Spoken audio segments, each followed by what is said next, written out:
Welcome to the Building Design Primetime Podcast, focused on providing valuable information for anyone looking to undertake a new build or extension project. We'll share our tips, tricks and stories from a building designer's perspective.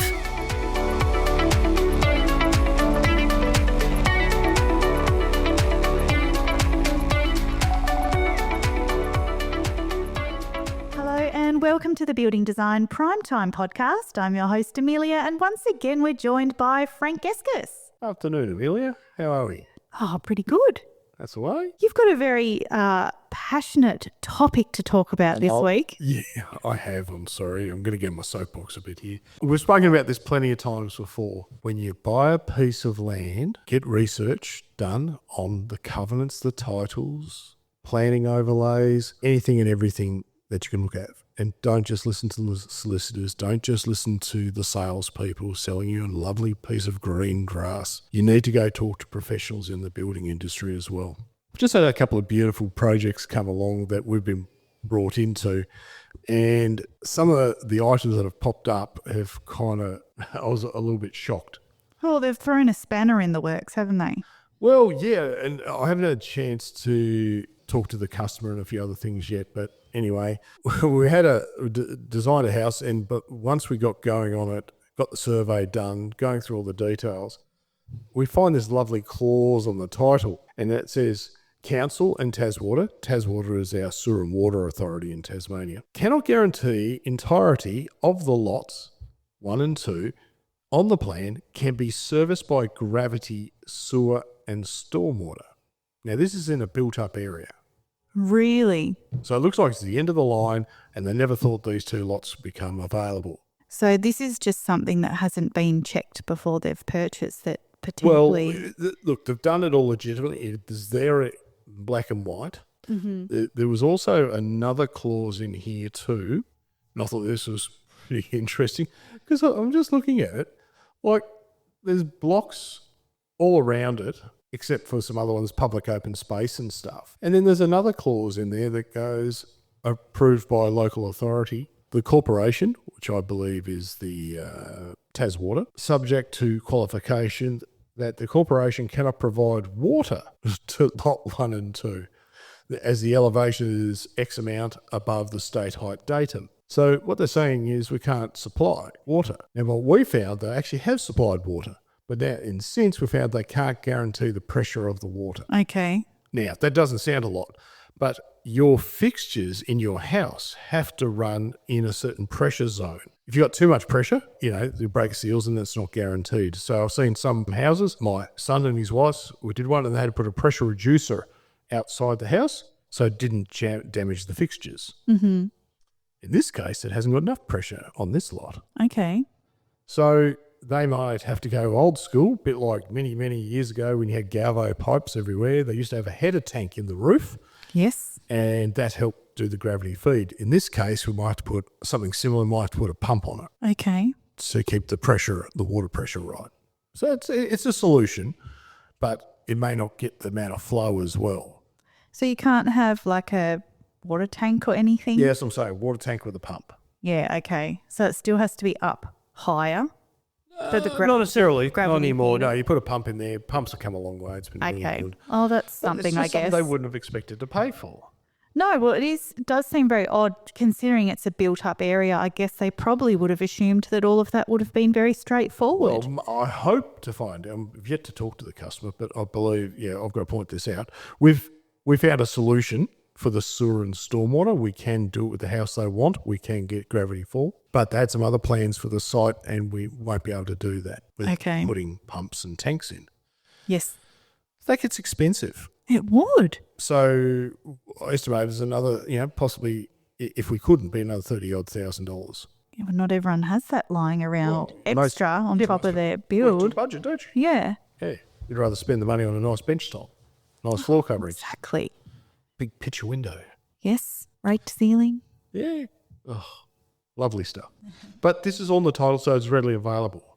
But I see a lot of these where there might be a Part 5 agreement.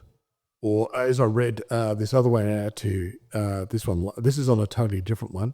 This is on the development agreement for the subdivision. Got to protect a cute feathered friend. We have swift parrots in Tasmania that are protected and all for that. But what was interesting in this particular covenant, they had to do best practices of protecting the swift parrots, as incorporated in all house and building designs, feature to minimise collision risk by swift parrots. How do you do that? There is actually a parrot-safe building design available. Is there really? Yeah. Wow. We've dealt with this before. Okay. Ain't too bad. But it's not.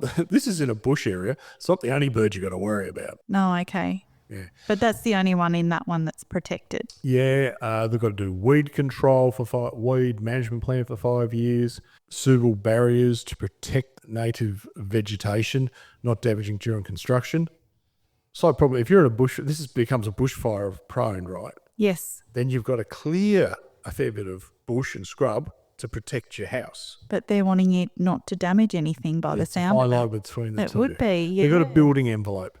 But we found a bigger problem on this site that's not on the title or covenants or easements. What's that? We don't know if we can get the fire truck down to the building site. So, because it's bushfire, we've got to get approved to get a fire truck down. Okay. It's so steep, it's ridiculous. And then we're going to put a turning circle at the end, or turning wide junction, so I can turn a 20-ton fire truck up there, so I can access to the tank. But that's sitting out of the ground like 3.5 metres at the highest point. You're kidding. And it's landslip. So that means it's going to be really hard to do in a landslip zone. That's not a good combination, is it? No, that means the house is hanging way out of the ground as well, and this guy's on a tight budget. I was going to say that would cost a fortune to try and fund. But what I don't understand is they've got the building envelope in one of the steepest parts of the block. Oh, no. These are the things we've got to go back to the client and say, look, these are our problems. These are the restrictions, the challenges. And we've got to try and think of ways to solve some of these. I mentioned about the sewer. Yep, we could do it. But what happens if the client came to me and they want to do something different because of the view or position, where they want to play, where they want to sit outside, and we can't get forward to the sewer? I mean, I had to put a tank and a pump in.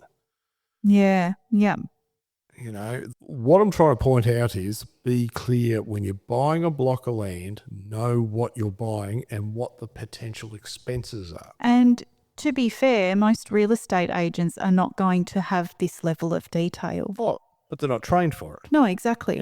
So you need to see a building professional. Most building designers, architects are au fait with this. If they do a lot of residential, they should be pretty up to speed.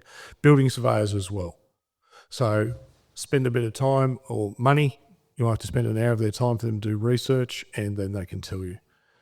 Because if you're spending, I don't know how much they paid for some of these blocks, they might be $300,000. Yeah, you never know. They've gone up in the price. Budget for their house might be X amount. Yes. Then, hey, I need an extra $30,000-$40,000 to fix this. Or in this driveway case, we're estimating about $100,000 driveway. Hasn't even started on the house yet. And I can't emphasise this enough. Finding out this information so that you're fully prepared going into the block and you're fully aware of it. Oh, look, it's peace of mind Well, when you get this stuff done. Yeah, 100%. Yeah. But there's a lot of research of looking at a piece of land. And there's some ridiculous things that the council departments put on some of these titles. Mm-hmm. So flood overlays is one of those pearlers as well. With flood, it's more like storm, when we get storm events and then the water builds up. Water will always go to the path of least resistance. Yes. And we saw that in Hobart, I think it was about 5-6 years ago. Mm-hmm. Had a 1 in 113-year flood and whole streets became rivers. And I remember the university flooded, all kinds of stuff. Sides of houses got taken out and Yeah. all sorts of crazy stuff. And lucky no one got hurt. But we spoke about rural blocks and other types of blocks. This is where it's really critical for everyone to research, because the lawyers don't know what some of this stuff means. You need to see a building professional. Oh, definitely. Anyway, that's been my fun for the last couple of weeks. I reckon. Dealing with this. And it must be quite challenging trying to problem solve some of this stuff, because you do have limitations. There is only certain stuff you can do, or maybe you can't do, what the client wanted in the first place. Exactly. And then I come across as the bad guy saying, well, this is what we found, this is what I've got to deal with. And certainly come up with solutions, like I mentioned about, I was able to come up with a solution with the sewer, stormwater and the water. There's a solution there. There's potentially a solution for this gentleman with a really steep site, but it's going to take a long time to sort it. And the additional cost that goes with it. It'll be a lot cheaper than what he's trying to face now. Oh, that's good. So part of a designer and architect, that's what we are doing. We are problem solving these things, and we're going to start on the design of the house. Yeah, yeah. And I believe a lot of people don't realise this technical stuff is in regards to titles and all the associated documents. Your land surveyor, registered land surveyors will be able to help you with this as well. Because a lot of them put these together. Yes. Because, when they make planning applications for subdivisions. So a land surveyor could be helpful and that can guide you in the right direction. And please be aware that building designers, architects aren't experts in all areas. They just know pieces of these and who to talk to, who to get a report off and help you organise that, or they'll just plain organise it for you. Yes. And this is where it gets confusing for average person. Oh, definitely. And it is confusing, like a lot of that jargon that they have in the covenants and the schedule of easements. I've read through some of them and I'm like, I don't actually know what I've just read. It is quite confusing. It's legal speak. Yeah, exactly. It has to be that way, and sometimes it's old legal speak because some of these could be 100, 150-year-old titles. Exactly. It's all in roods and perches and this was donated. Oh, one of the best ones I've seen is donated land to really? an organisation. Yep. And then they can't sell it. Oh, that makes it hard. Yep, really hard. I know of a couple of situations and the maintenance and everything on these properties is killing the organisation. Mm-hmm. That's a totally different thing if we're talking about housing. But yes. Also, Part 5 agreements, and I've spoken about this before, make sure if it's on the title, and again, this is where we can assist, you need to get a copy of that. And same with Section 72s. Now, please be aware, I'm talking about the Tasmanian titles. Okay. Do you mean Section 71? Section 71, my bad. Yes, thank you. On the mainland, in different states would have different wording for these, I have no doubt. Mm-hmm. But you're looking for hidden reports that may reference but are not on there. Yes, my block is actually a good example of that you picked up. Yes, there was one in there, which I got a copy of from the conveyancer. Okay. When they did their searches. On the ball. Yeah. Not all of them are, unfortunately. So, yes. So that's my fun and games I've had the last 2 weeks trying to sort that out. Yeah, it's it can be a lot more challenging than, just buying a block sometimes, can't it? Oh, yes, yes. And it's just being aware of these. Who to go to. You just need to know who to go to. Mm-hmm. Probably another little topic, and this is where having to help someone out where a pool builder installed the pool incorrectly, and it's by the time they tiled around the pool, they only have about 45 millimetre step between the tiles into the house, and then it made the house non-compliant with the building code. Because there wasn't enough fall, or? Not enough step. Oh, no, okay. Because you've got to have minimum 90, preferred 150 millimetre step between inside outside for. Oh my goodness! How do you fix that? Yeah, they had to rip out. It was actually higher than that. It was closer to 20 mil, but they've had to rip all the tiles off and all that. So putting a new drain, like a grated drain, it goes for nearly 35 metres. This grated drain. Oh wow! And then relay the tiles, fall away, take the cladding off, put a new flashing in. So we've got to go for a performance solution. Really? Because I put the finished surface level of the pool at the wrong height. Oh no. That wouldn't have been as per the plans, I wouldn't imagine. No. Yes, but those things are just watching out for tradies to make sure they do the right thing. Because we've seen plenty of times, concreters putting the footpaths next to houses, covering up the loopholes. Yes, you've talked about that one before. That's a big one. No, it just happened again. Again? So, yeah. Oh, dear. Yeah, and if you rip it up, you actually do more damage to the side of the house and everything. So, yeah.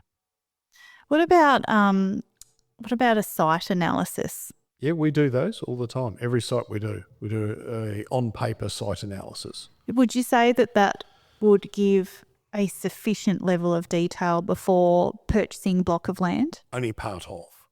So what are the extra things that people possibly should be, looking into or concerned about? There's two key things. You've got the titles and what's written in the titles with the easements, overlays, right-of-ways, Part 5s, all that stuff I spoke about before.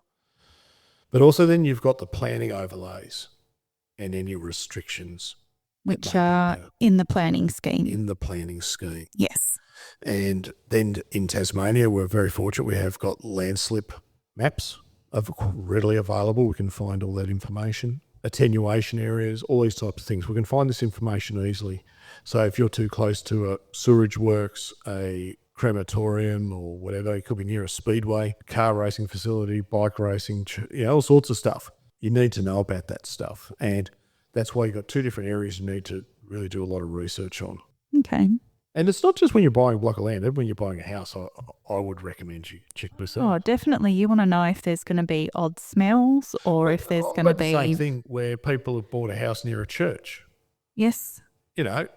So that church is generally very busy on one day. Lots of traffic, yeah. Lots of traffic and potentially a fair bit of noise.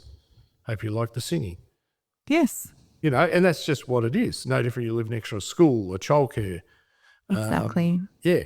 Don't bitch and moan and complain because you moved next to something that's existing. Same, industrial is the classic one though. Oh, yeah. Near industrial area, and they are noisy. Mm-hmm. So do lots and lots of research. It's not hard. What's available now? It's so easy to find this stuff. Oh, look, my first point of contact would actually be the Plan Build website. I find that's in Tasmania. That's in Tasmania. I'm guessing the mainland would have their own similar versions of that. Hopefully, tell us what they have, how they do research on that. But that's very, very good because that's linked to the list. It is another very good facility. The list is very good, a little bit more detailed, but I find that it's a little bit more complex to navigate as well. There's so much on there. Yeah. Yeah. So a few options there. That's it. All right. Any take homes? What do you reckon? Do your research. Talk to the experts. Yeah, I agree. Talk to the experts. So they can guide you. Yeah. You just don't want to buy a piece of rubbish or something that's going to tick you off later on, or it's going to cost you thousands, tens of thousands of dollars more than you expect, Even to the point of finding covenants, you can't put a colour-blind shed out the back. Yeah, well, that's another good one. Yeah. Yep. Every man should have a shed. Here we go. What? You've got your horses. Yeah, that she shed. Yeah, she shed with the horses. Yeah. Well, yeah, that's true.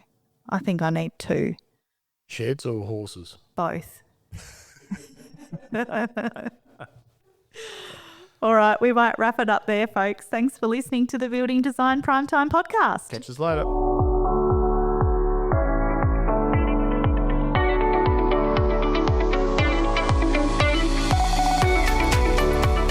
You're listening to the Building Design Primetime Podcast.